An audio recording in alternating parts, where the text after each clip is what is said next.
Good afternoon, everyone.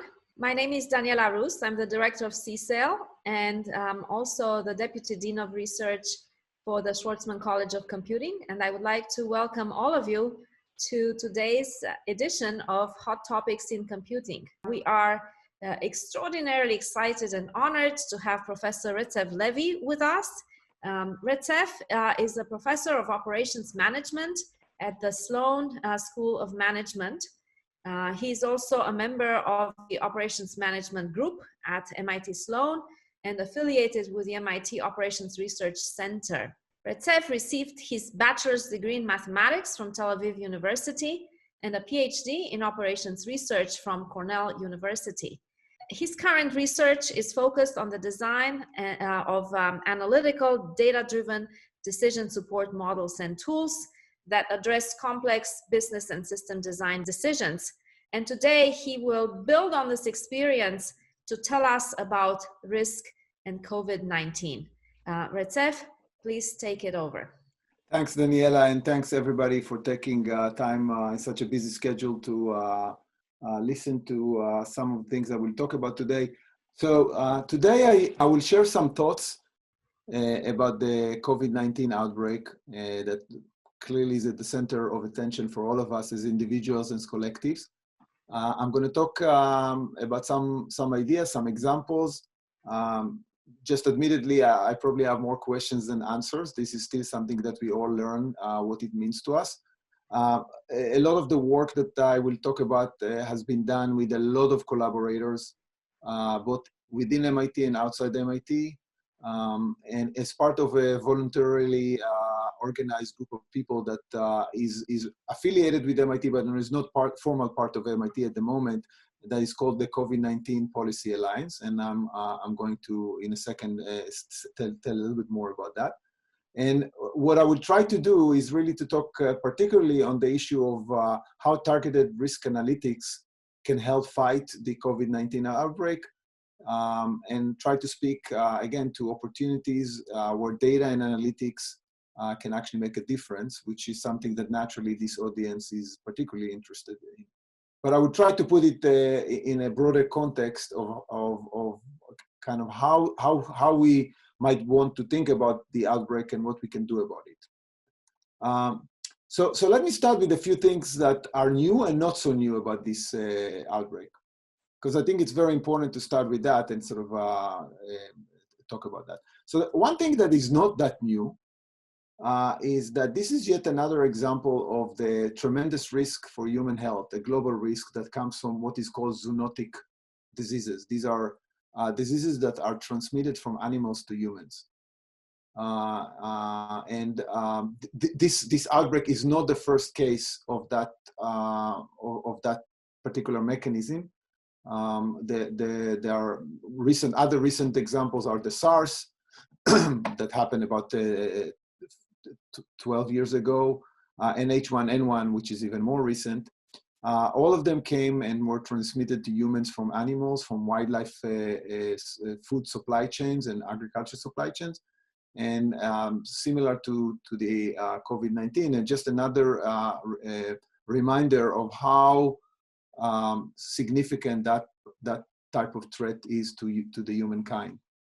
And actually, some of my research is currently looking into what can we do in actually predicting that type of risk and trying to maybe mitigate those mechanisms even before the outbreak start.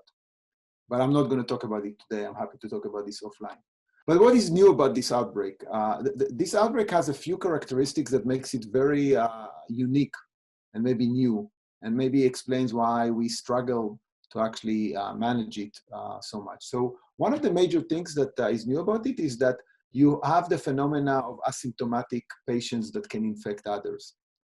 And that in many ways breaks the fundamental paradigm of epidemiology regarding outbreak control, which is based on identify people that have symptoms when they are infecting, isolate them, and basically this way control the outbreak and make it die gradually.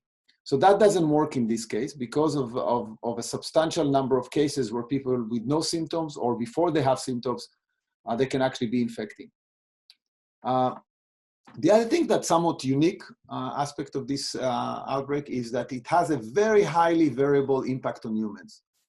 Most of us actually, luckily, will have either mild or no symptoms, but some can have very serious, even life-threatening condition that often requires extensive acute and critical hospital care. And it's not yet clear what makes you vulnerable for the outbreak, but there is some sense that we already know that it's mostly people that are older or younger individuals that have certain comorbidities. But it's also fair to say that we have a long way to go to more precisely define who is at risk from this illness. And it's also not clear exactly how many of us are actually sensitive. It's probably a very small fraction of the population. And that's very important to understand, that the major risk that comes from this outbreak is not necessarily the number of absolute fatalities that will play out. Not that I underplay deaths. Any death is a horrible thing, but frankly speaking, there are many other causes of deaths that are causing far more extensive number of deaths than probably what COVID causes. The main threat that comes from COVID is exactly the fact that in order to actually keep many people alive and survive this illness, you actually have to use extensively hospital resources. So the actual major threat that you have, that if you don't control this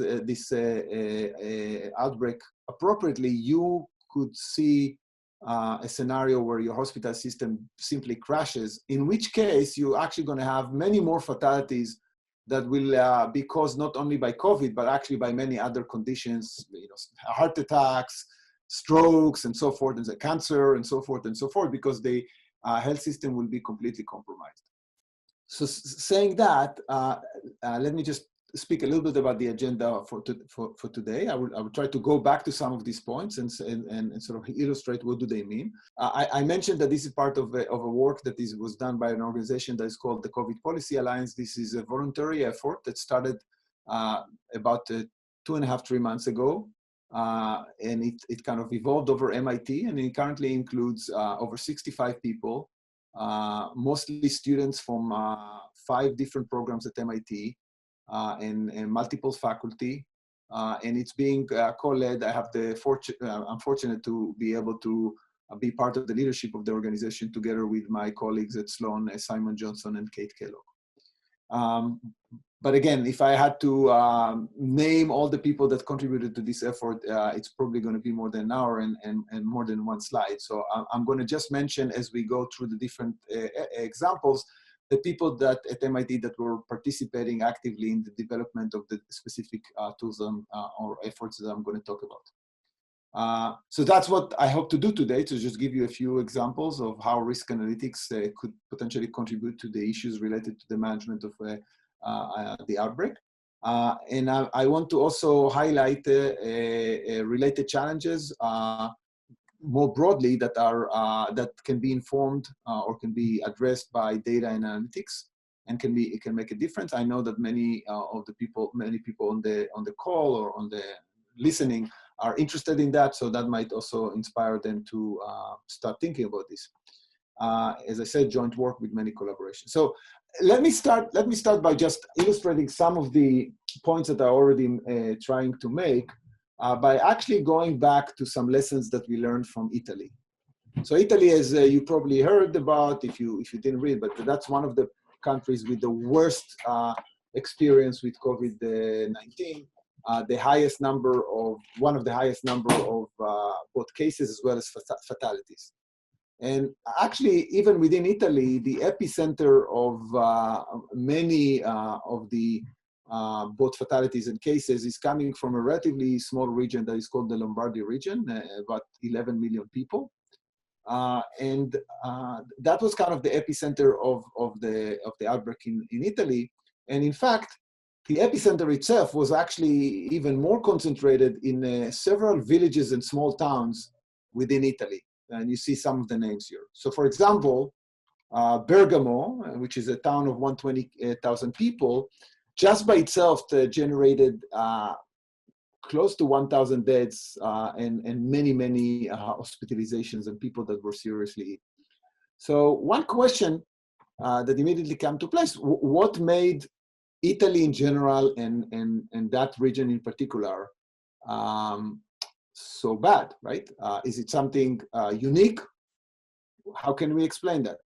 So one conjecture that you can take is, or you can make is that maybe the population in Italy is old, and indeed, when you actually look on the demographics in these villages, you can see that about 40% of the population is over 55, and 25% of the population is over 65. If I compare that to numbers in Massachusetts, the population over 65 in Massachusetts is about 13%.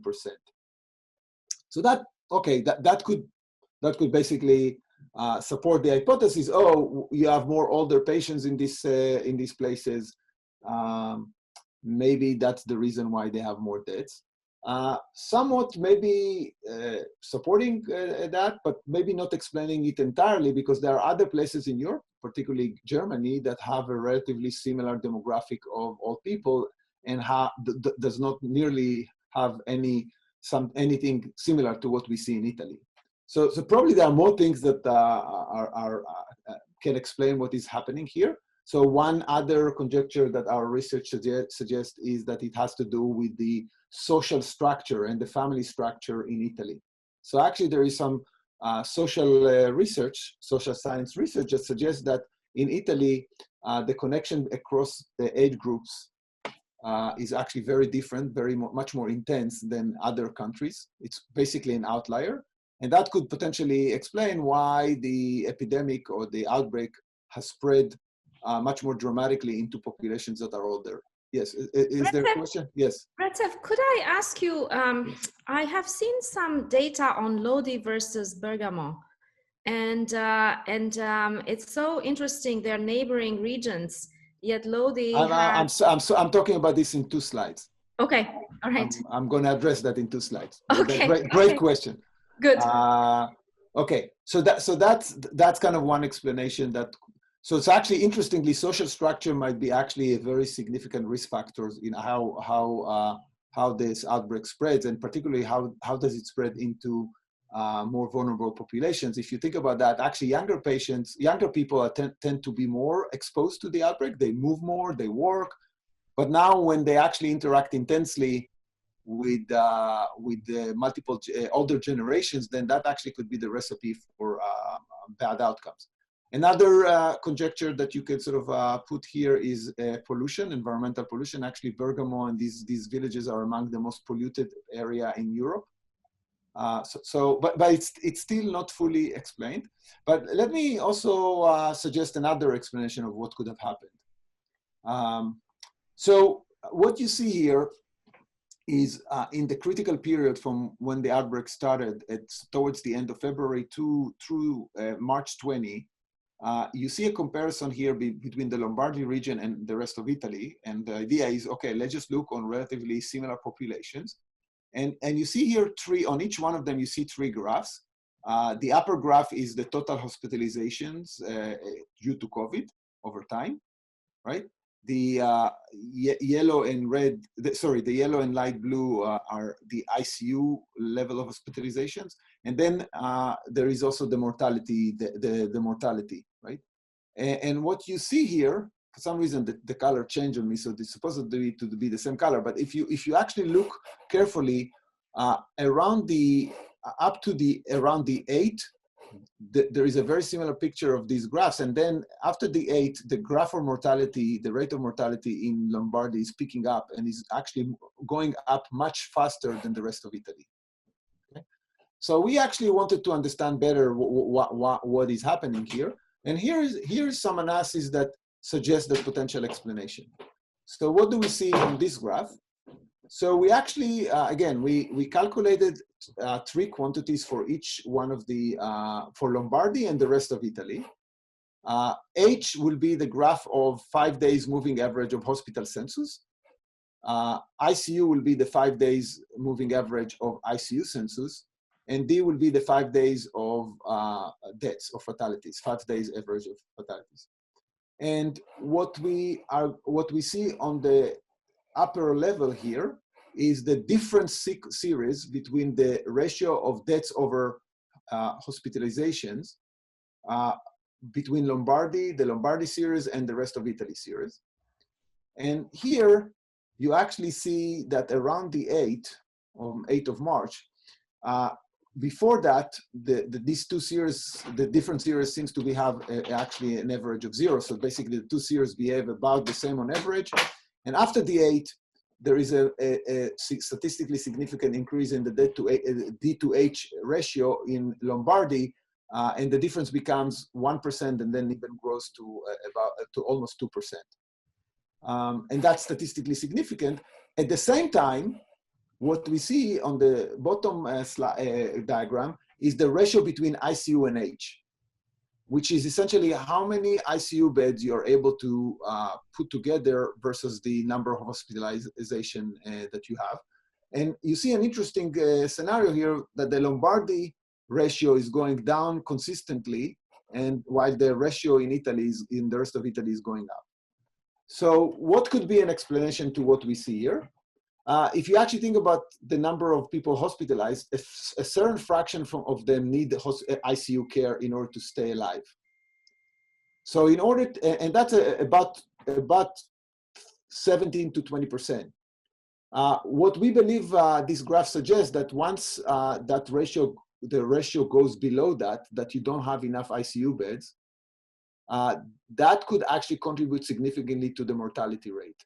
So the March 8th was not selected as an arbitrary date here. In fact, there are independent reports, including in the media, that around March 8th, the Lombardy hospital system has become very saturated.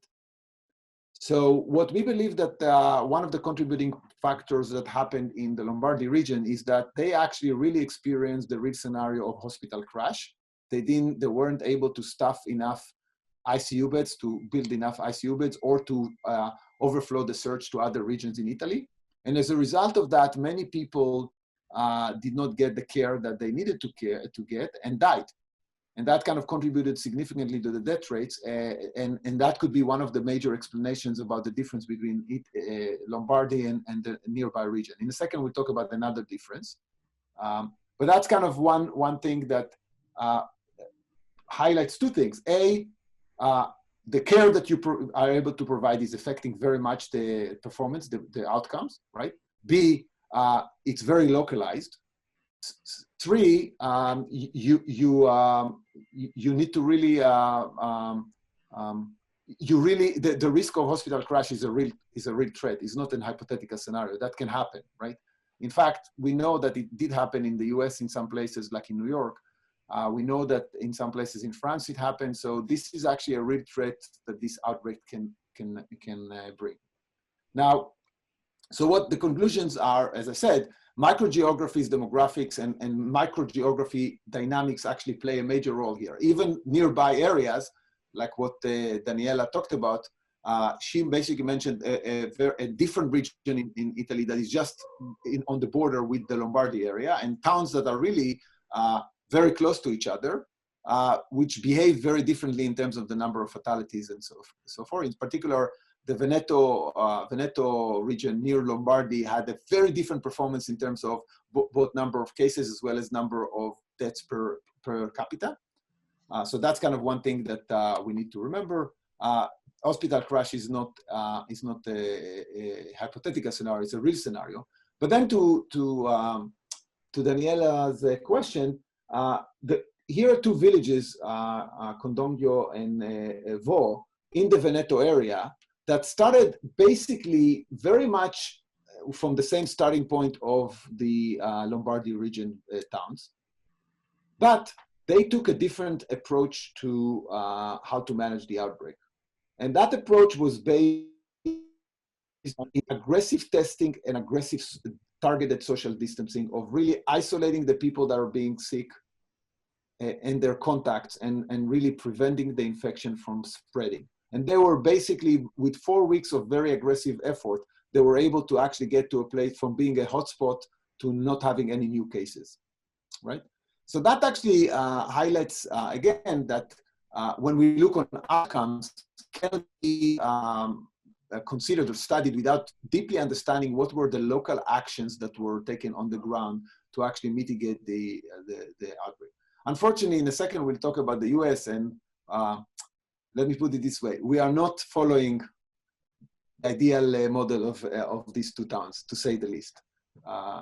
You probably could have guessed that by now. You don't need well, me. it would be, I look forward to your thoughts and ideas for why things are not going better in the Boston region, but you know, we'd like to be like Lodi, not like Bergamo. Yes. So, okay, so let's just think about what ideal system to manage COVID-19 can look like, right? So here's the population, and here are the high-risk patients. These are the clusters of patients that are sick. This could be individuals, this could be sites, this could be neighborhoods, and so forth, right? And basically, one of the most significant elements to be able to deal with the situations is what I would call public health intelligence system. That works with a surveillance system. These two systems have to do or to conduct multiple activities. They need to do testing and screening and contact tracing, and they need to be able to create predictive and prescriptive analytics that can inform decisions. And then implement them. So be able to identify people that are sick, isolate them and their direct contact, identify hotspots where the outbreak starts to emerge, isolate them, and make sure that the outbreak does not spread. Similar to the model that we saw in Veneto, but just in a much larger scale, okay? The other thing that you need to make sure is that you protect high-risk patients. And one of the key things to do that, that is necessary to do that, is being able to actually care for them remotely. And when I say here telehealth, I don't mean just necessarily just providing them pure clinical care, but more holistically being able to provide all the necessary things for their well-being. Drug prescriptions, food, all their needs we need to be able to provide them in a remote access. We are able to do only part of this, mostly relying on some of the hospital systems that develop telehealth capabilities, but by no means we are in any place close to be able to do that consistently across the board. And many of the highest risk patients are still in need, whenever they want to see a doctor, to go and actually get out of their house and see a doctor, or if they want a drug prescription, filling the drug prescription, they still need to go out of their home. So that's something, again, that is at best partially implemented in the US. And the other thing that is not being conducted on a regular basis is what I would call genetic data collection, right? That can inform in a very dramatic way the vaccine and the therapeutic and diagnostic development, right? Again, there are very ad hoc efforts that are being done on a very local level. There is no organized system that is doing that, right? And then finally, there is no data infrastructure that can really leverage all the data streams that can inform both the intelligence and the surveillance that are needed to actually inform these activities. So if you actually look on what separates countries that were able to manage the COVID outbreaks with minimum fatalities and minimum economic disruption versus the US and other countries, you are immediately going to go back to these elements, right? Countries that were able to develop these elements and implement them at scale were able to get out of the social distancing much quicker. So examples that are countries in Asia, South Korea, China, other examples in the West, Israel, Germany, and New Zealand, Australia, that did many more. Not all of them did all of these elements, but many of these countries did at least some of these elements. Whereas if I look at the US currently, basically we have no federal public health intelligence system. We have no data infrastructure. We have no surveillance system that is effective. We are doing minimal testing. We are among the countries that test the least. we basically don't do any of the things that are really essential to be able to fight this outbreak and be ahead of it in any consistent way or manner. Retsef, could you talk a little bit about Singapore? So Singapore has a very strong public health intelligence system. And for a long time, they were doing really well managing the spread. And in the last few weeks, the cases shot way up, and now Singapore has become quite a hotspot. Could you talk to what happened there? Yeah, so just to be clear, it's not going to be that if you do all of this, you don't have any issues, right? It's still going to be, at this point, it's a widespread epidemic, right? I still think that if you measure the disruption that they had to their economy, compared to any measure of performance in terms of number of cases per capita, deaths, they are far, far better than the US and Europe, right? By far, right? You know, I think that one of the issues with Singapore, that they are a hub of a lot of traffic in and out, because that's kind of how the economy is built. They need to import basically everything that they need. So they are kind of almost more prone than other countries in terms of the risk that is coming from the outside to the country. So that might explain why in spite of all of these efforts, they might still have some challenges that are unique to them, right? So for them, closing down borders is actually, it's not that easy, because they are not as self-sustained from a resource perspective like other countries. Okay, so just a summary of what the system that is needed here, right? We need intelligence and surveillance. We need to be able to identify high-risk clusters. This could be facilities, neighborhoods, county, or region, or with high density of high-risk patients. And we really need to implement targeted social distancing, right? And at the absence of all of this, the alternative is very problematic. This is the alternative that we currently have to face, the trade that we currently have to face in the US, which is choosing between really total social distancing that shuts down the economy, or really taking a serious risk of hospital crash. And we might need to live with both, actually, because we unfortunately, the last 2 months that in which we were in social distancing, the government didn't do too much to actually build the capabilities that will allow us to reopen safely. And I'm very, very worried that at least in some of the regions, we're gonna see some unpleasant scene, because at this point, we don't really have a choice. Like continuing with the current state, the impact on the economy is just not something I don't think we can tolerate that too long before things will get really bad. But at the same time, I think that we are not really prepared to reopen safely because we don't have the elements that I mentioned before. So Retsef, I have a question that I got. We have done over 6 million tests. How many do we need to be safe? Well, it's not just about the number. I think that if you look actually on the tests that were done, most of them are done for people that come to be tested, and they are already having symptoms, and actually probably serious symptoms.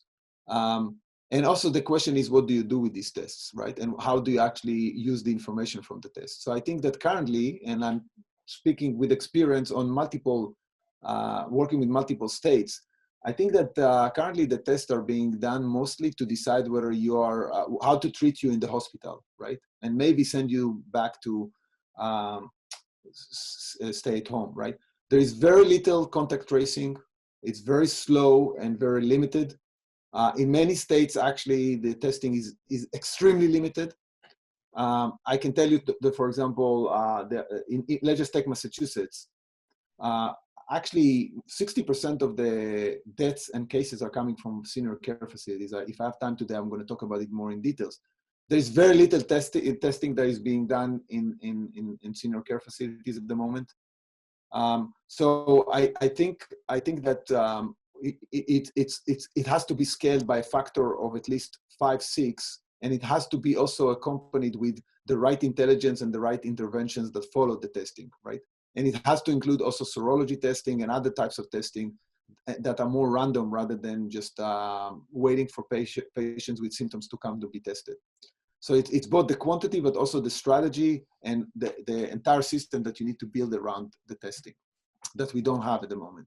And the problem that we don't have it is that one of the reasons why we don't have it is that we leave to each state to develop it. And there is no hope that states with their resources will be able to develop that. They cannot even get tests. Most of the states cannot even buy tests, and they actually fight with each other on very limited resources.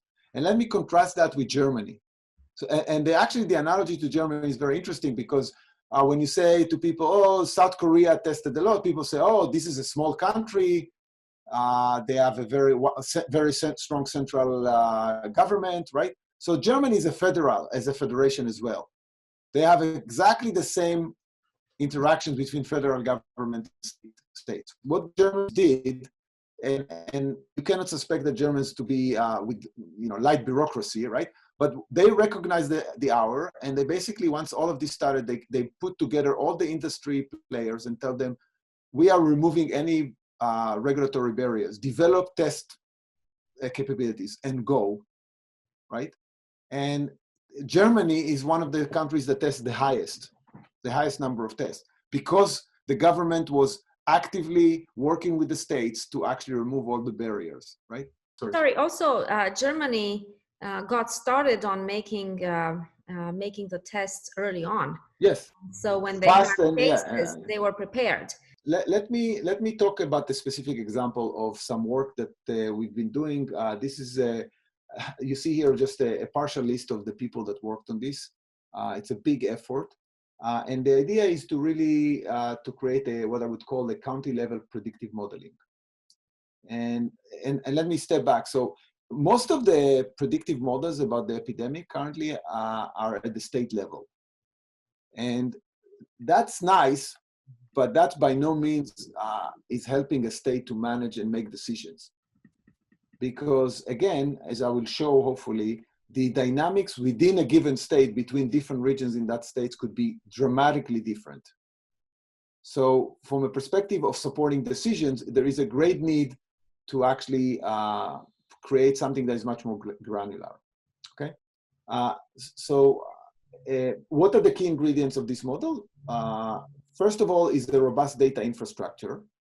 We basically were able to build a massive data set that integrates publicly available data sets as well as private data sets based on private collaborations that we have with multiple companies, that basically, for basically every county in the US, provides a description through many, many covariates from demographics, health status, social structure, mobility, economics factors, pollution, and many more, right? So that's kind of a data infrastructure that sort of is in place. The second ingredient is infection trajectory.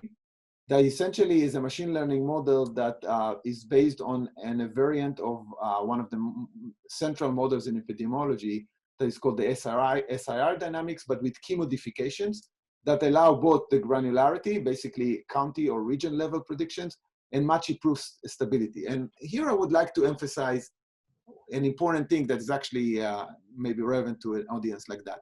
Actually, you can actually show theoretically that given the dynamics of the SIR model and what you observe, if you just try to train a model on one particular state and try to predict when the peak of the infection is going to happen, you're likely not to be able to predict that peak from a theoretical perspective just nearly before the peak. So your ability to actually get predictions that are accurate just by merely looking on one state, right, is going to be very, very compromised from a theoretical perspective. This is an information theory kind of statement that I'm not getting into the technical details, but so that's why our model is actually trained on all the counties in the US. And the advantage that that gives you is that you actually can use the fact that different counties are in different stage of the outbreak and you observed a different part of the curve. And by training across all of the counties with respect to common covariates, you can actually learn and aggregate learning across states. And that's actually absolutely key, okay? And on top of that, then we develop an hospitalization burden model that basically, like, given number of infections, what is the rate of hospitalization, what is the rate of ICU hospitalization, calculating the length of stay, and being able to basically predict load on hospitals at the regional level. Okay, so that's kind of the key ingredients. What are the benefits? So the granularity allows you to actually give decision makers very diversified set of recommendations that are tailored to different regions, and I will illustrate that in a second. And then the stability, one of the things that actually, so if you actually look on the predictions of the government, like they predict for the entire country, I don't know if you noticed, but these predictions move around from 200,000 to 65,000 to 150. That doesn't, we all know that's not a good sign for good predictions.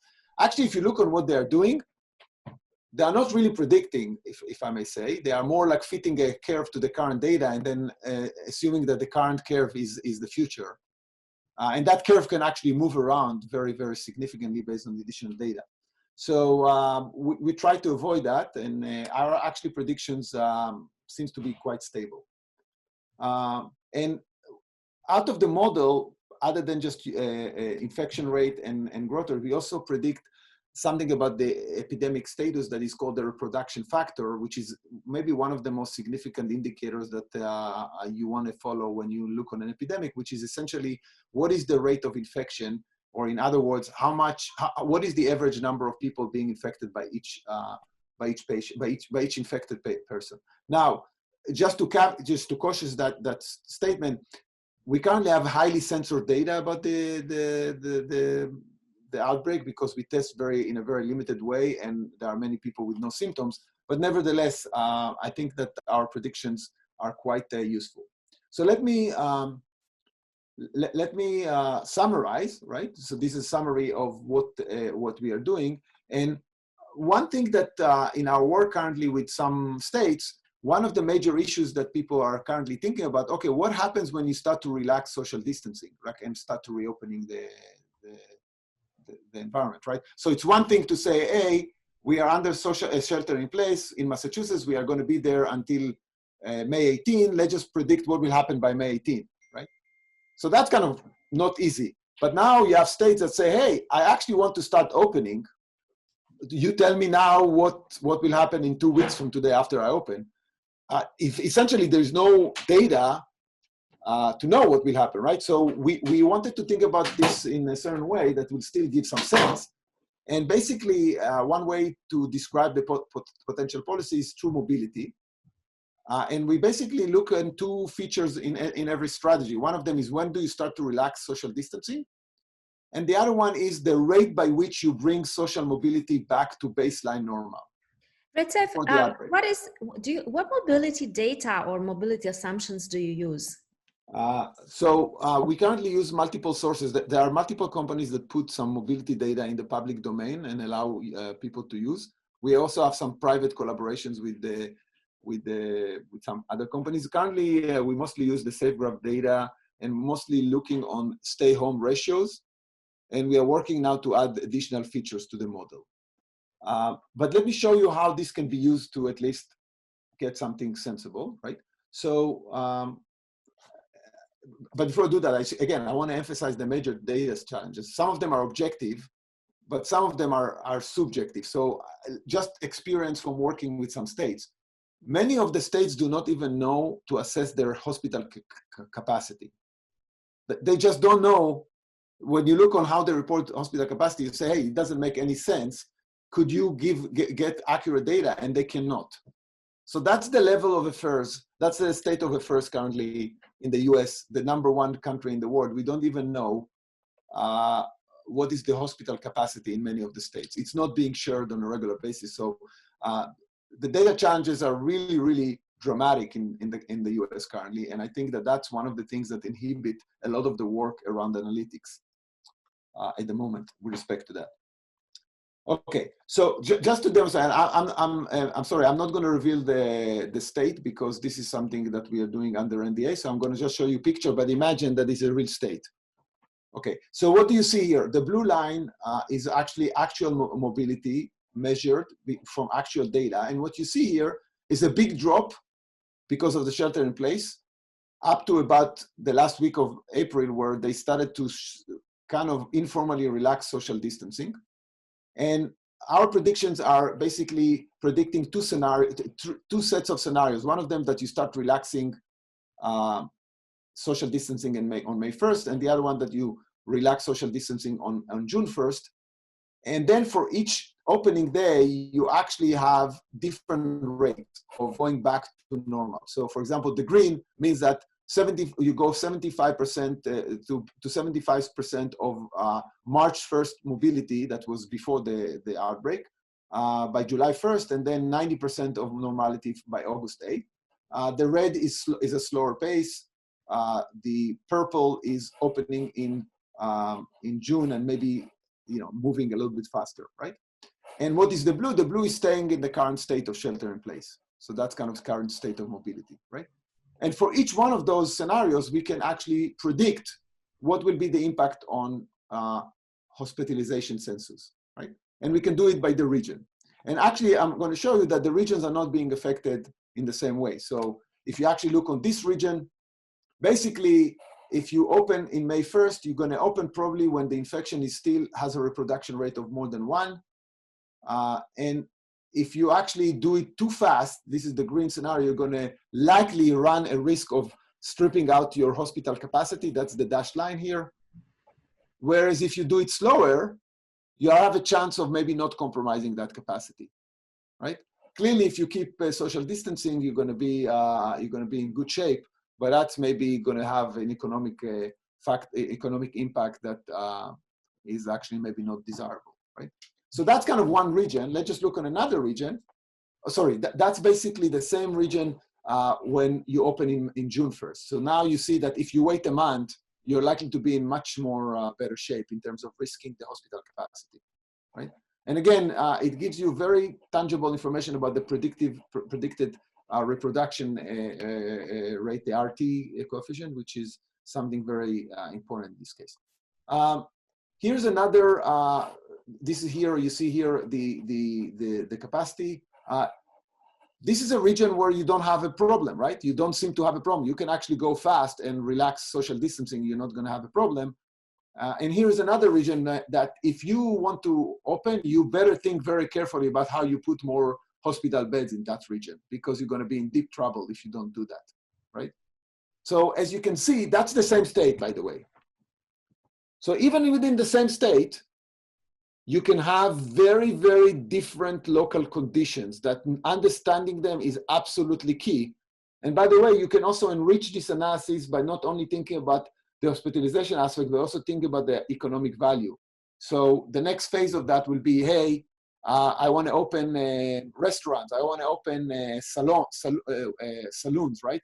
We can actually, there is mobility data that can be used to assess by how much that's likely to increase mobility, and sort of put that into the model and get at least some predictions. Again, I would never suggest to people to use the predictions of May 1st and not to update them. So, but the model can be updated in real time and sort of understand whether it's on spot or maybe we see bad or good surprises. You have reasons to believe that potentially we will never go back to normal social mobility. People will put masks, old people will not move around. So even when you say, I'm going back to normal, it's not really normal, right? So there are still things that it's hard to kind of assess how they will play out. But at least there is a framework here that allows you to actually think about this in a at least somewhat data-driven way, versus some of the states that sometimes the governor wakes up and say, hey, I'm going to open, without understanding what are the implications in different regions of the state. Okay? And that's, to some extent, the state of the art that we have in many of the states.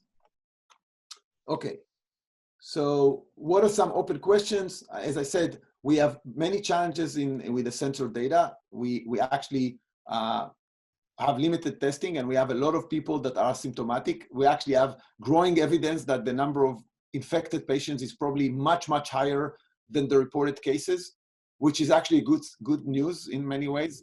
That suggests that most of us are actually not vulnerable to this outbreak, and the rate of fatalities and the rate of hospitalization is actually much lower than what we may think. More testing can really inform better models. So the importance of testing is not only just to isolate sick patients, actually also to inform better understanding and better models that to capture how this outbreak spreads. And then there is also an interesting question: what infection rate is really interesting? Traditionally, when you think about epidemics, you just want to know how many people are infected. In this case, equally interesting question is what people are infected that are likely to end up in the hospital, because to some extent that's kind of, if let's say I'm currently involved in discussions about the MIT reopening, and I always tell people, well, if all of our undergraduate students will be infected, probably not too much will happen. They're going to have maybe a little bit of fever and going to be fine. Unfortunately, if some of our older faculty will be infected, maybe you're going to have more serious trouble, right? So thinking about when we talk about infection rate, who will be infected is pretty important. More refined mobility data and other covariates. Okay, so we are at 10 of 3. I have much more to tell you about, but Daniela, what do you say? Maybe I should just go to the end and talk about big open questions, and maybe we can have a discussion. I just want to leave enough time. Absolutely, that sounds good. So maybe. And I'm happy to talk offline with people about that. So of course. So let's do that, and then you can stop screen sharing, and I will monitor the view of the audience. If you have a question, just put your hand up. So just to, this is a much broader effort. We developed work with senior care facilities with multiple states, and we held there also with analytics, but with many other things. But I want to highlight a few game changers that what I believe that actually relate directly to data, right? So the 3 game changers that I believe are critical is, can we identify asymptomatic patients? Are they really asymptomatic, or they are only asymptomatic with respect to what we measure currently? So for example, if I put on us a watch like Whoop or Bit, and I will monitor your vitals on continuous way, can I actually pick up changes that actually indicate that you're actually sick without knowing that? If we're able to identify asymptomatic patients, that's a game changer. Similarly, if we can actually predict who is more risky to be ill because of COVID-19, seriously ill, that's a game changer, because now we can actually isolate only people that are really vulnerable, right? Is it a genetic factor? Is it an environmental factor? I think it's a big open question that data could actually play a major role in answering, right? And of course, we want to understand the underlying biology. If we add a therapeutic or vaccine, that's going to be really a game changer, right? But more generally, I think that there are a lot of interesting questions about what are the factors that drive risk here, how the infection is spread. So what I presented is by no means close to give satisfactory answers to all of these questions, and I believe that there is a lot of room to a lot of more work. Let me just emphasize that I think a key to that will be really a national effort to create the data infrastructure to allow people with the skill sets that people on this call have to start thinking more seriously about these questions. And with that, I'm going to stop sharing and happy to answer questions.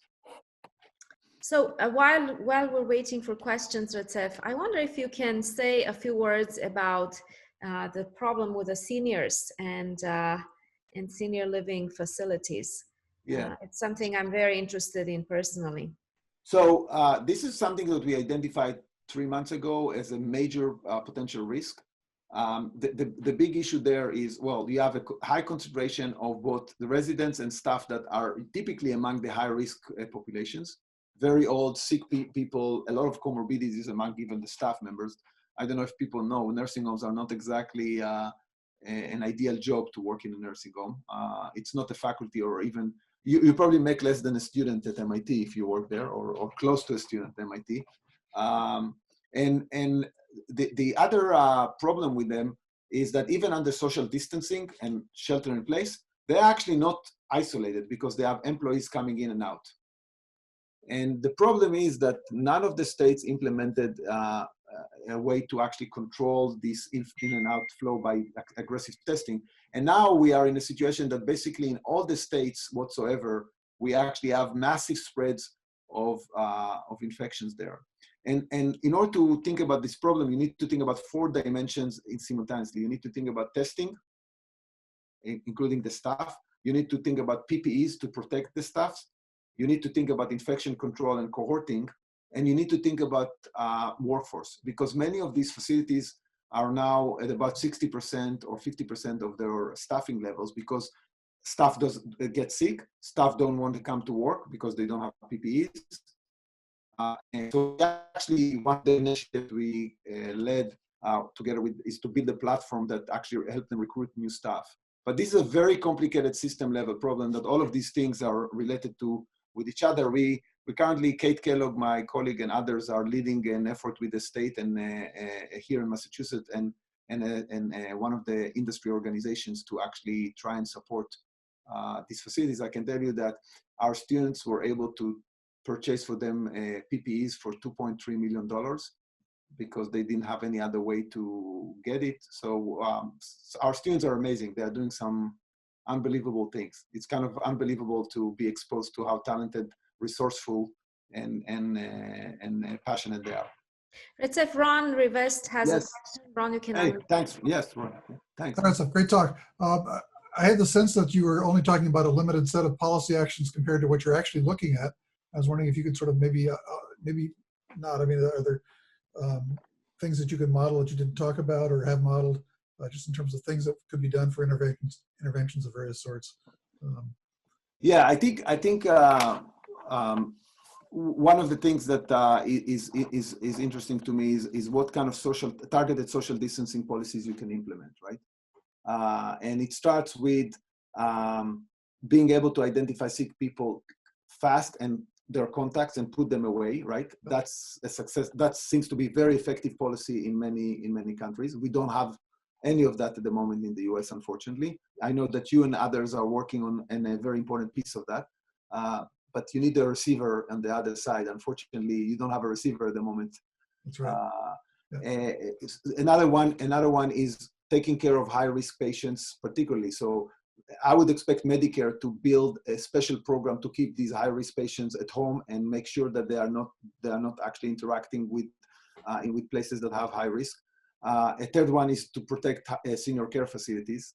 That's very important as well. And then I think that we will have to have dramatic changes on how we actually go in public. We will need to have infrastructure to screen fever and other symptoms when you go into public places, right? We will need to maybe wear masks. We will need to do a lot of things that are very different and will require many changes in how we behave and require a lot of training and education that, again, does not exist currently. In fact, it's anything but confusing, right? If anything, it's confusing, right? So I think that we are falling short on basically every useful interventions that people have seen outside in other countries. The US is consistently not following. So lots of interventions that could be considered. I'm just wondering which of those you could model. Are you trying to model them all, or are you? No. So at this point, we model mostly the mobility. I think that we are modeling now in nursing homes specifically. We're building a model for nursing homes. Yeah. I think that for some of the other things, you need data to model them. Like just modeling without data is like it's almost like a guessing, right? So the data issue here is very big issue, right? We don't have good data. So. Retsef, so I want to follow up on that because I'm wondering about two things. One is how do we train people about risk, right? Because you understand the risk, I understand the risk, but we need to broadly educate people how to evaluate their own risk, and this is super important, and I think it will have an impact on their behaviors. And the other one is how to identify risky spots and risky situations. And so, for instance, if you move and you go to the grocery store where a lot of people go, that's quite different than if you move and you go on back streets nobody uses. So let me again go back to intelligence and data. So let me just give an example from Israel. And I know that, so in Israel, they actually involved the military and the internal security service in actually helping the Ministry of Health. So one of the things that they, based on mobility data, they actually identify synagogues and prayer in places as a place of creating major clusters of infection. Because what happened there, the religious people went to pray there in big groups that actually involved many ages, group ages, right? And created a big mess in terms of number of clusters. And they were able to actually identify that by actually being able to use mobility data and tracking of knowing, anonymized, right? But knowing where you have these interactions between people. And this is to me like a great example to what you asked about, right? If you want to be, if you want to inform people about risk, you need to have good data, because otherwise it's just a scare, right? If I just come with some hypothesis, hey, I think this and that, I might be right, I might be wrong, but I'm not giving any scientific advice here. So the more we can actually use data and be thoughtful about how we present it to people, I think we have a better chance to get people to start listening. Because currently, I think people are moving between anxieties that are maybe not rational to dismissing completely things, because we really don't have data, and we don't present that data to the public or to decision makers in a way that actually is useful to them. So to me, it's really going back again to having the right data and communicate it in the right way. These are very important lessons for us to get from your presentation. Thank you so much. It's the top of the hour. I would like to end with a question, a positive question looking forward. So in your opinion, Retsef, what's the best case scenario for MIT, and what do we need to get there? Okay, I actually think I would say something that sounds provocative, but I do believe. I actually think that someone gave, in many ways, someone gave a lottery ticket to MIT. And I'll explain why.